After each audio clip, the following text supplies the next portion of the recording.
Good morning, good afternoon, and good evening to everyone who joins us from around the world. We're so glad you're here. This is Andrew and Renee. Welcome to the Stack series. It is wonderful to be back with you all. Today, we are exploring the aging immune system. And I know that might sound like a somewhat niche biology topic at first glance, but based on the stack of research we have on the desk today, this is literally a matter of life and death for every single one of you listening. Oh, absolutely. It's universal. Yeah. We are unpacking two massive, somewhat intimidating concepts today, immunosenescence and inflammaging. Right, which are really the twin pillars of how we age at a cellular level. Exactly. And I think we need to start by framing this correctly for everyone. Usually, when we talk about aging or when we look in the mirror and sigh, we're looking at the cosmetic stuff. The visible signs, sure. Right, the gray hair, the wrinkles, maybe the skin isn't as elastic as it used to be. Or maybe we feel the mechanical stuff, the knee that clicks, the back getting stiff in the morning. The things that grab our attention because they're right there, palpable, every single day. Right. But what we are finding from these sources, and we're looking at some heavy-hitting papers here from Stanford, the UK Biobank, top immunology journals, is that focusing on the wrinkles is kind of like worrying about the paint job on your car while the engine is actually on fire. That's not an exaggeration at all. The most profound and frankly the most dangerous changes of aging, they aren't happening on the surface. They're happening deep inside our defense systems. Hidden. Completely hidden. It turns out our immune system doesn't just get weak, like an old muscle losing strength. It's far more complex and chaotic than that. Chaotic's a good word for it. Yeah, it gets confused, it gets rowdy, and in some very specific ways, it actively rebels against us. And that is the narrative arc we're going to trace in our discussion today. It's a story of a civil war inside the body.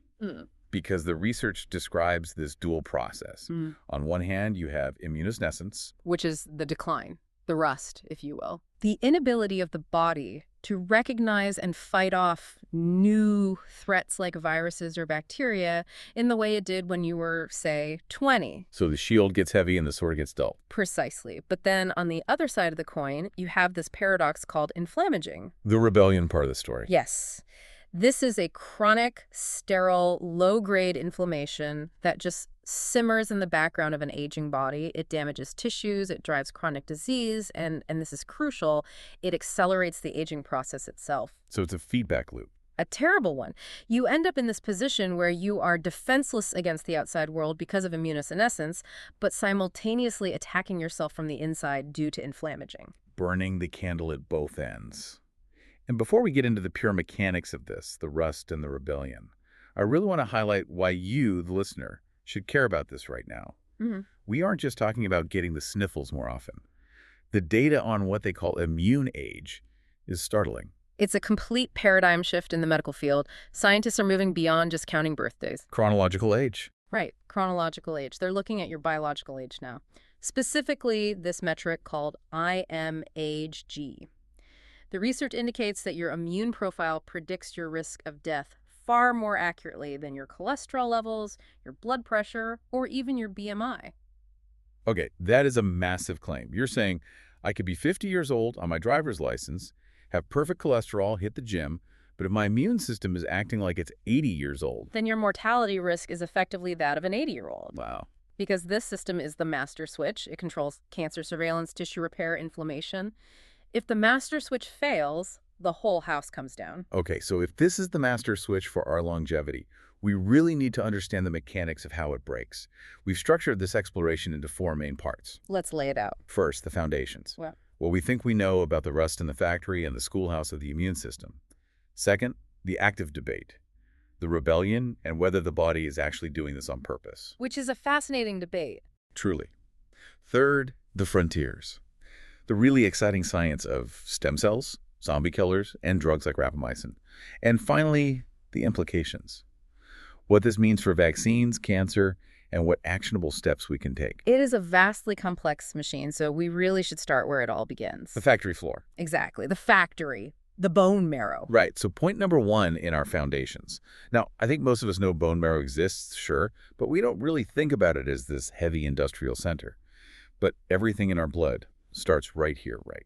It does. Deep inside your bones, your hip bones, your femur, your sternum, you have this very special population of cells called hematopoietic stem cells, or HSCs. HSCs. Got it. Think of these as the master builders. They are responsible for creating every single blood cell in your entire body. Everything. Everything. The red blood cells that carry your oxygen, the platelets that clot your cuts, and of course the billions of white blood cells that fight infection. And in a healthy young person, these master builders operate in a very specific, highly disciplined way, according to the papers. They are incredibly efficient. They essentially have two primary jobs. Job one is self-renewal. Making copies of themselves. Exactly. So the factory never runs out of workers. Job two is differentiation. That's when they actually turn into the specific types of blood cells we need at any given moment. Okay, makes sense. Now here is the key mechanism.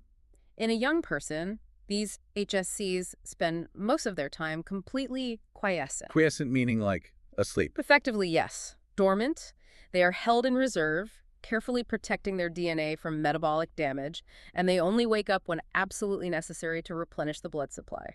But the research suggests that as we age, this pristine discipline just falls apart. The factory floor gets totally chaotic. It does. We see a phenomenon called HSC exhaustion. From doing what? Just living. From decades of accumulating low-level damage, yes. And constant inflammatory signals.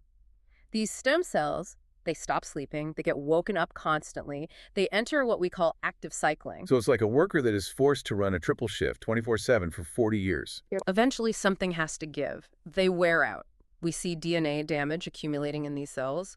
We see telomere attrition, that's the shortening of the protective caps on their chromosomes. Right, the aglets on the shoelaces. Great analogy, yes. But here's the critical insight, the part that really explains why our immune system changes shape over time. It's not just that these stem cells get tired, they actually start making bad management decisions. How so? We call this myeloid skewing. I saw this term in the sources. Skewing sounds like a bias. What exactly are they biased toward? To understand that, you have to visualize the immune system as having two main branches of the military. You have the lymphoid branch. Okay. These are your smart adaptive cells, your T cells and B cells. Think of these as the special forces, or maybe detectives. They learn, they remember specific bad guys, and they are incredibly precise. So they're the snipers. They might take a while to train and deploy, but they do not miss. Correct. Then you have the myeloid branch. These are the innate cells, neutrophils, macrophages. Think of these as the brute force infantry. The grunts on the ground. Right. They shoot first, ask questions later. They are great for a quick skirmish or immediate defense against bacteria, but they cause a lot of collateral damage to the surrounding tissue. So a young bone marrow makes a balanced mix of these two. Yeah. You get enough snipers, you get enough infantry. But old bone marrow, it gets lazy, or perhaps efficient in the worst possible way.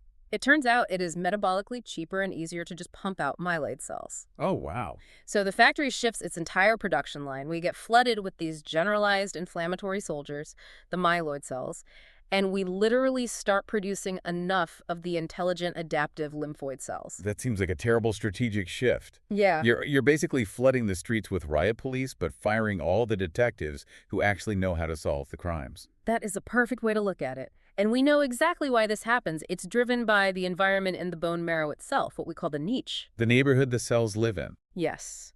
As we age, the niche becomes highly inflamed. We see higher levels of inflammatory cytokines, specifically things like IL-1 beta and IL-6 just floating around in the marrow. And what do those do? These signals essentially bully the stem cells into making more myeloid cells. Wait, so inflammation creates more inflammatory cells, which then I assume creates more inflammation. It's a devastating feedback loop. Inflammation breeds the very cells that cause more inflammation. So the factory is toxic, and it's pumping out the wrong product entirely. But let's say we do manage to make a few T cells. The smart ones. They can't just go straight to work, right? They have to go to school first. They do. In fact, T cells are named T cells because of where they go to school, the thymus. Right. The thymus is a small organ tucked right behind your breastbone, just above your heart.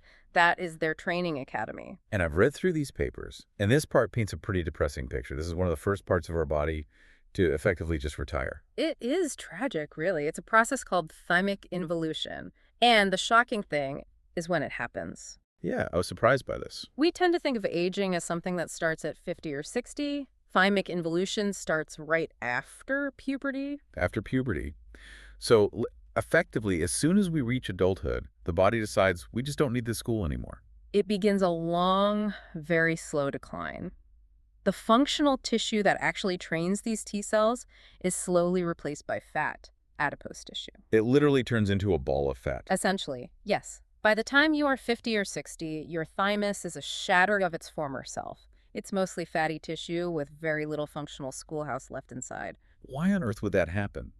Evolution usually doesn't make mistakes that colossal. Why would we shut down our primary defense academy just as we are heading out into the dangerous world? That is the million-dollar question in immunology right now. Some evolutionary biologists argue it is purely about energy conservation. Like it's too expensive to keep running. Exactly. Training T cells is incredibly expensive biologically. The selection process is rigorous. Most T cells actually fail the test and have to be destroyed by the body so they don't attack our own tissues. Quality control. Right. The body might assume that once you've survived childhood, you've probably seen most of the viruses you're likely to face in your local environment. So you don't need the expensive school anymore. Sort of a good enough logic. Yeah. But in a modern world where we travel across the globe and where totally novel viruses appear, which we all know a little something about recently, that logic totally backfires. It completely backfires. So what is the actual consequence for the person listening to this? What happens when this school closes down? The output of what we call naive T cells drops precipitously. Let's define that. Naive T cell. A naive T cell is a blank slate. It hasn't seen a virus yet. It is waiting for a specific brand new threat. It's a fresh recruit ready to be trained. When the thymus shuts down, we start making new T cells to fight new viruses. So if a brand new virus comes along, hypothetically speaking, of course, an older person simply doesn't have the fresh recruits to even recognize it. They have far, far fewer of them. The body tries a workaround. It uses a mechanism called homeostatic proliferation. Which is what? It essentially photocopies the T cells it already has just to keep the total numbers up in the blood. But cloning the existing army doesn't give you any new skills. Exactly. You lose what we call TCR repertoire diversity. Repertoire diversity. Think of it like a giant key ring. A young person has millions of different keys. The T cells, that can open millions of different locks. The viruses. As you age, you might still have a heavy keychain. The total number of cells is okay, but you have thousands of copies of the exact same key. You develop massive holes in your defense. So if a virus comes along that requires a key, you no longer have. You are functionally defenseless against it. You literally cannot see the threat because you don't have the specific cellular receptor to match it. That is genuinely terrifying. So we have a supply chain failure in the marrow and a training failure in the thymus. Now let's talk about the veterans, the cells that have actually been out there fighting the war for decades. The adaptive system. This brings us to a fascinating concept called memory inflation. And we really cannot talk about this without mentioning a very specific, very common enemy, CMV, or Cytomegalovirus. This is a type of herpes virus, right? Yeah. And the stats in the sources say what? Almost everyone has it. Depending on the specific population, 50 to 90% of adults carry it. It's extremely common. And it doesn't usually make you sick, right? No. It's usually latent, meaning it sleeps in your cells. But it doesn't sleep soundly. It wakes up constantly, trying to replicate, and the immune system has to constantly whack it back down. It's a physiological game of whack-a-mole that lasts for 50 years. Precisely. And this costs an unbelievable amount of resources. In some older adults, we see that a massive chunk of their CD8 positive T cell pool, the killer cells, is dedicated solely to watching this one virus, CMV. The paper mentioned up to 50% or even 80% of the memory cells. That Yeah. sounds insane. It is a massive resource allocation failure. Imagine a massive city police force where 80% of the officers are assigned to sit outside and watch one single house, just in case the guy inside tries to leave. Leaving the rest of the entire city completely unprotected. Correct. That is memory inflation. And these cells, because they have been fighting the exact same war for so long, they become senescent. Age out. They do. They lose important markers on their surface, like CD28, which is kind of like the ignition switch for the cell, and they gain other markers like KLRG1 and CD57. What does a senescent T cell actually do? Does it just die and make room? If only. They become what we call terminally differentiated. They just sit there taking up physical and metabolic space. They are eating the food, so to speak, but they don't fight well at all. And worse, they act like zombies. Zombies. They refuse to die, and they actively secrete inflammatory chemicals into the surrounding area. Just taking up space and yelling. I think we all know a few people like that. Indeed, we do. And it's not just the T cells, by the way. The B cells, which are the ones that make our antibodies, they change too. We see the rise of a specific, very troublesome group called age-associated B cells, or ABCs. ABCs. Sounds innocent enough. They are anything but. Normally, B cells need a T cell to give them explicit permission to attack something. Like a two-key system for a nuclear launch. Exactly. It's a safety check to make absolutely sure we don't accidentally attack ourselves. Yeah. But ABCs, they stop listening to the T cells. They bypass the safety check. They start responding to inflammatory signals directly, specifically through receptors called TLR7 and TLR9. So they basically go rogue. They stop following the chain of command entirely. They go completely rogue, and instead of fighting foreign pathogens, they tend to produce autoantibodies. Antibodies that attack our own tissues. Yes. This is exactly why we see such a strong link between aging and autoimmune diseases like rheumatoid arthritis and lupus. It is these ABCs accumulating in the system over time. Wow. Okay, so the adaptive side, the smart side of the military, is exhausted, it's distracted by CMV, and it's full of rogue elements causing friendly fire. That's the state of things, yes. What about the brute force side, the innate system? You mentioned earlier that the bone marrow is actually pumping out more of these myeloid cells as we age. So logically, shouldn't our innate immunity at least be stronger? You would think so, but quantity does not equal quality. Let's look at neutrophils. Okay. These are the true first responders. When you get a cut on your finger, they rush in immediately to kill the bacteria. In older adults, their absolute numbers are fine, but their GPS is totally broken. Their GPS. How does a cell have a GPS? It's a process called chemotaxis. They're supposed to sense the chemical trail of an infection and steer themselves toward it. But as we age, the physical membranes of these neutrophils get stiff. Stiff how? The lipid rafts, which you can think of as little floating platforms for signaling receptors on the cell surface, they don't float properly anymore because of changes in the cell's cholesterol composition. So the signal comes in saying, hey, infection over here, but the cell literally can't turn the steering wheel to get there. Exactly. The internal signaling pathway, specifically one called PI3K, just fails to fire correctly, so the neutrophils arrive late to the party. And when they finally get there. Because they are confused and disoriented, they just wander through healthy tissue, releasing their toxic enzymes as they go.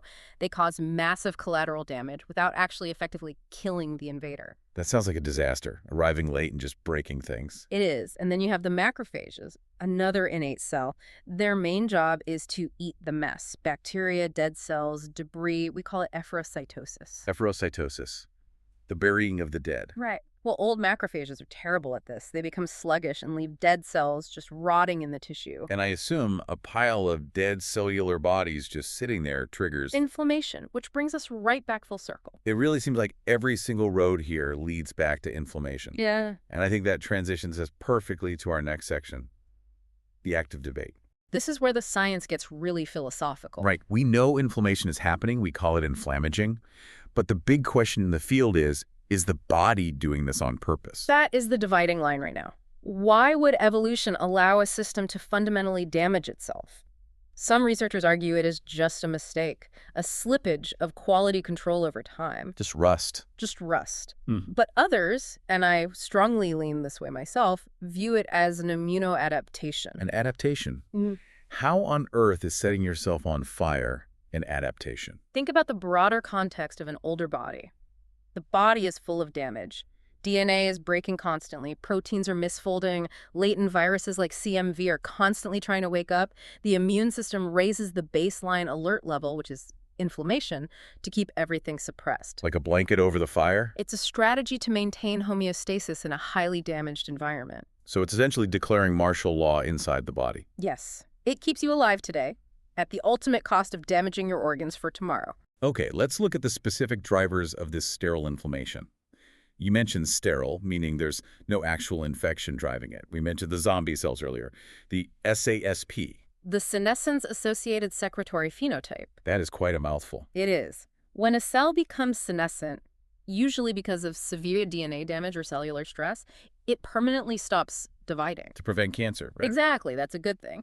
But instead of dying quietly and being cleared away, it sits there and starts pumping out cytokines like IL-6 and IL-8. It's screaming for help. It's screaming, I am damaged, come fix me, to the immune system. But because the immune system is also aged and slow, Remember those confused neutrophils and lazy macrophages? Nobody comes to clean it up. Oh, wow. So the damaged cell just keeps screaming louder and louder, and this spreads inflammation system-wide. And it turns its healthy neighbors into zombies too, right? It does. It's highly contagious in a paracrine sense. The localized inflammation stresses the neighboring cells until they snap and become senescent too. Like a bad apple rotting the whole barrel. Perfectly stated. But there's another driver here that is just fascinating. Mitochondria. The powerhouse of the cell. We all remember that from high school biology. Indeed. But what many people forget is that mitochondria were originally free-living bacteria that our cells absorbed billions of years ago. Right, the endosymbiotic theory. Yes. Because of that history, they still have their own unique circular DNA, distinct from our nuclear DNA. Okay, so how does that drive inflammaging? Old mitochondria get leaky. They start breaking down and they leak their own bacterial-like DNA into the cytosol. That's the liquid inside the main body of the cell. And I'm guessing DNA isn't supposed to just be floating around loose in the cytosol? Never. Evolutionarily speaking, if you have loose DNA floating in your cytosol, it almost always means a virus has invaded and broken open. So the cell has a highly sensitive internal sensor called the CGS sting pathway. CGS sting. It detects this leaked mitochondrial DNA, assumes it's a viral invasion, and triggers a massive, panicked, antiviral inflammatory response. But there is no virus. It's just your own leaky batteries. Exactly. It's a blaring false alarm that never, ever shuts off. That is incredible. And exhausting for the body, I imagine. Completely exhausting. And finally, as a major driver, we have the gut. Leaky gut. I hear this term thrown around a lot in, wellness and diet circles, but the papers here treat it as very serious, hard immunology. It is absolute hard science. As we age, the physical barrier lining of the intestine naturally weakens.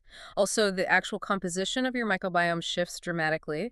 We lose the good bacteria, like bifidobacteria, and we gain pro-inflammatory species. And what's the result of that shift? This combination allows microscopic microbial products, specifically things called lipopolysaccharides, or LPS, to leak through the gut wall and into the bloodstream. And LPS is a bacterial toxin, right? It is an incredibly potent trigger for the innate immune system. So you have this low-level bacterial signal constantly circulating in the blood of older adults. It keeps the immune system in a state of chronic, low-grade panic 24/7. So just to summarize this nightmare scenario, between the screaming zombie cells spreading the SASP, the leaky mitochondria causing nonstop false alarms, and the gut literally leaking toxins into the blood, no wonder we are chronically inflamed as we age. It's coming from all sides, and this creates what researchers call the immune risk profile, or IRP. IRP. This was heavily identified in massive Swedish longitudinal studies.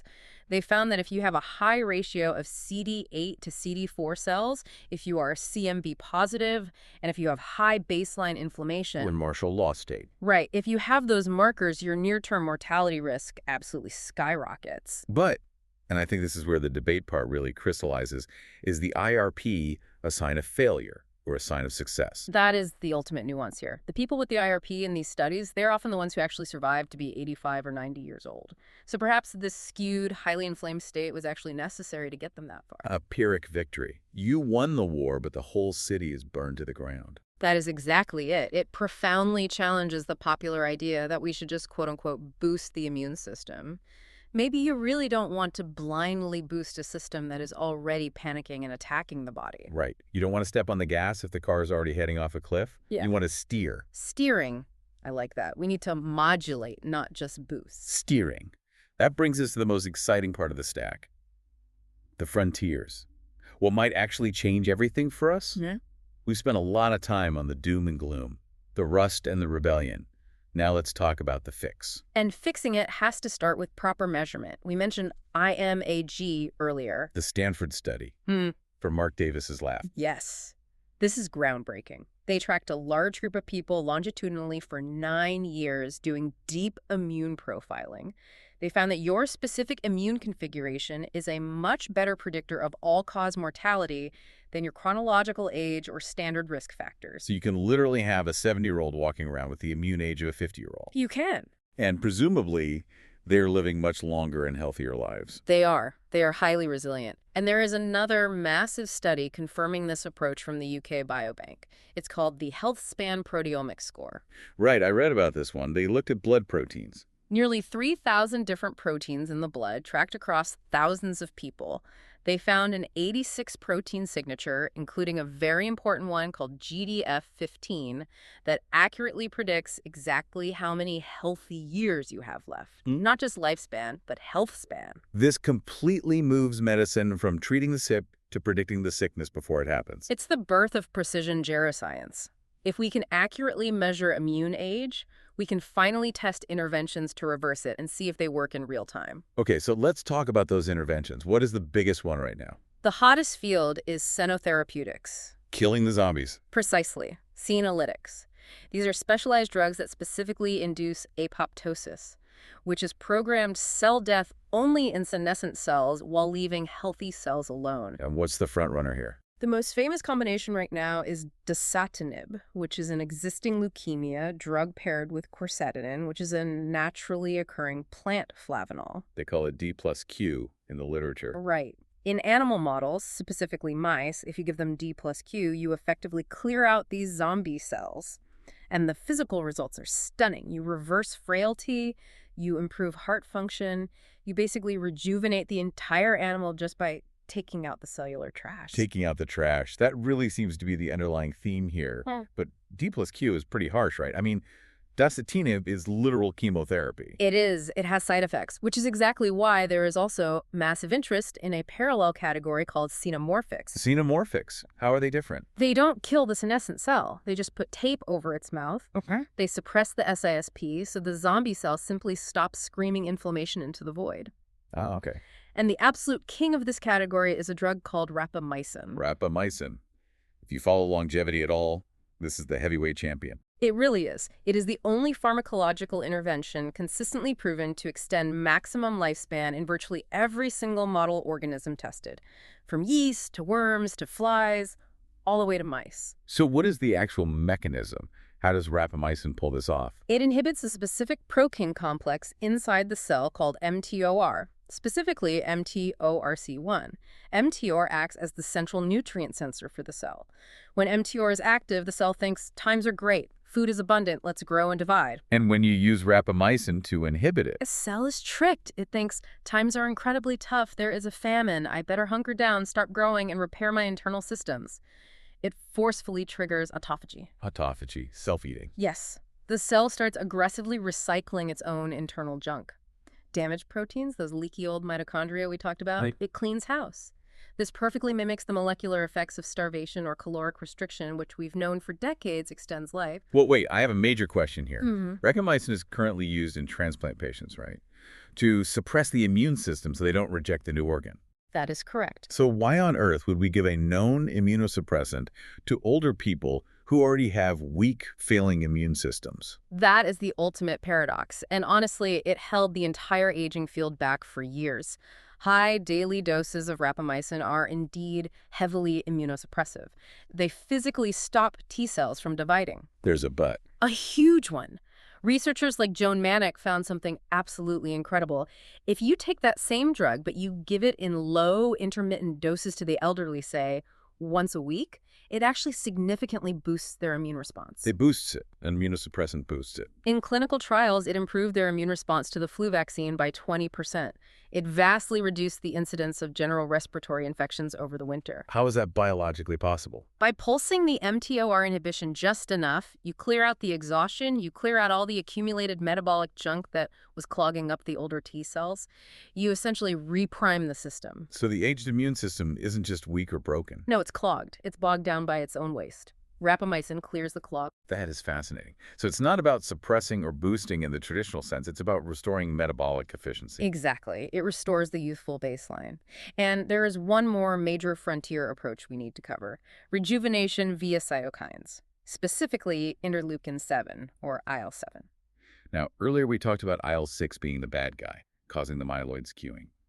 IL-7 is the good guy. In this specific context, yes. IL-7 is the absolute essential fuel required for T-cell survival and proliferation.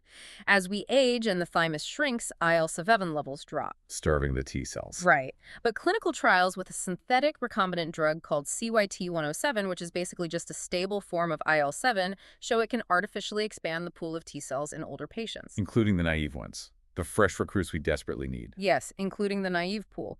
It acts like high-grade fertilizer for the adaptive immune system. It increases both the total number and the vital diversity of T cells, and it does so without the highly toxic side effects of older cytokine therapies like IL-2. So it actually fixes the supply chain issue. It's extremely promising for rebuilding that diverse keyring of defense. So we have new measuring sticks with IMAGE, we have trash collectors with senolytics and rapamycin, and we have fertilizer with IL-7. The science is moving incredibly fast. But for the listener sitting in traffic right now, these specific drugs aren't exactly sitting on the shelf at the local pharmacy yet. Not broadly, no. Though rapamycin is being used off-label by many physicians in the longevity community, we still absolutely need larger, long-term trials to be certain of the safety profiles for healthy adults. So let's talk about the implications. What does this mean for us right now, today? First, the clinical reality. Why should our listeners care if their neutrophils are confused or their T cells are senescent? The immediate danger is the vulnerability gap. We see this play out every single winter with vaccines.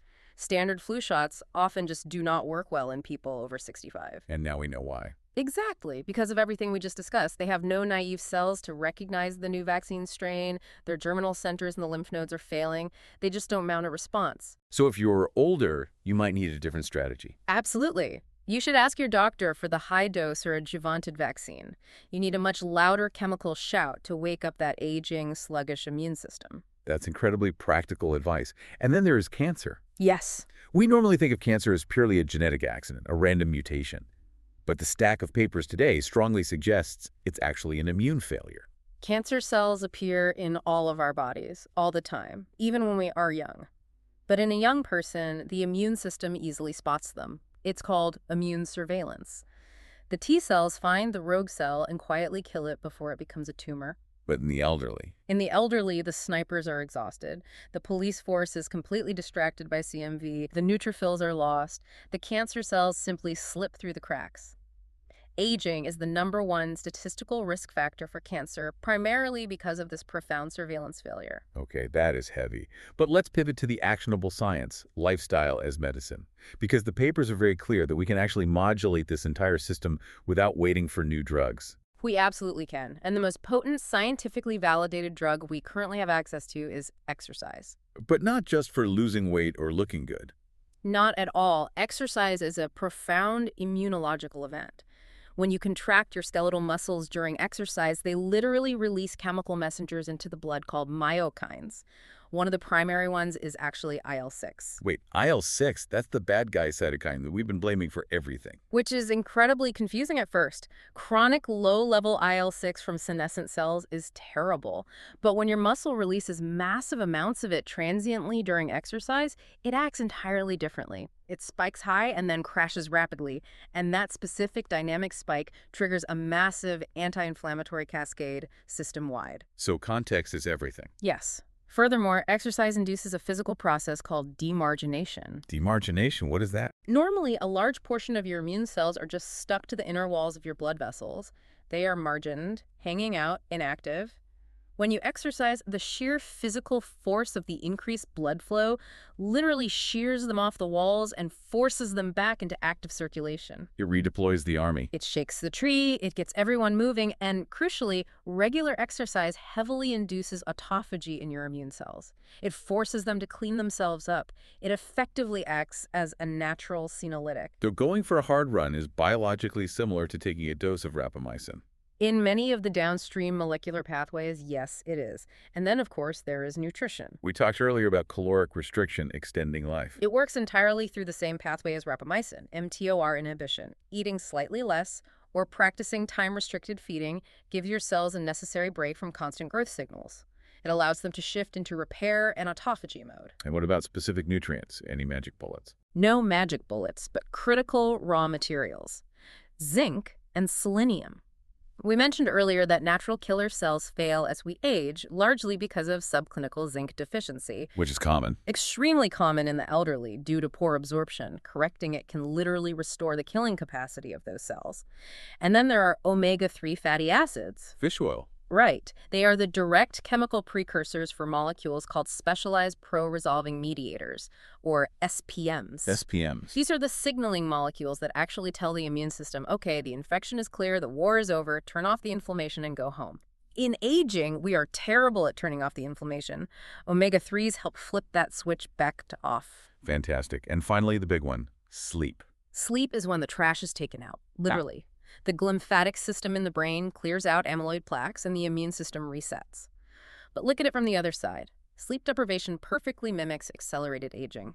If you take a healthy 20-year-old and deprive them of sleep for just a few days, their entire gene expression shifts. Their stem cells start acting exactly like old stem cells. They become biased toward those myeloid inflammatory lineages we talked about. So staying up all night doom scrolling is basically aging your immune system on purpose. You are actively accelerating the drift toward rust and rebellion. Well, this has been an absolutely incredible journey through the body today. We've gone from the failing factory floor of the bone marrow to the shutting down of the thymic schoolhouse. We've seen the distracted police force of the adaptive system and the hopelessly confused first responders. We've really seen how chronic inflammation and inflammaging is the smoke from all these internal fires. It is a daunting picture, certainly. But we have also seen that it is not a hopeless one. The immune system is incredibly plastic, it can be measured, and more importantly, it can be modulated. The grand goal, as mentioned in that Stanford Systems immunology paper, is the compression of morbidity. That is the ultimate holy grail of modern medicine. The goal isn't just to keep people alive until they are 120, frail and sick in a bed. It is to radically shrink the amount of time spent sick at the very end of life. To live vibrant and then just drop. Exactly.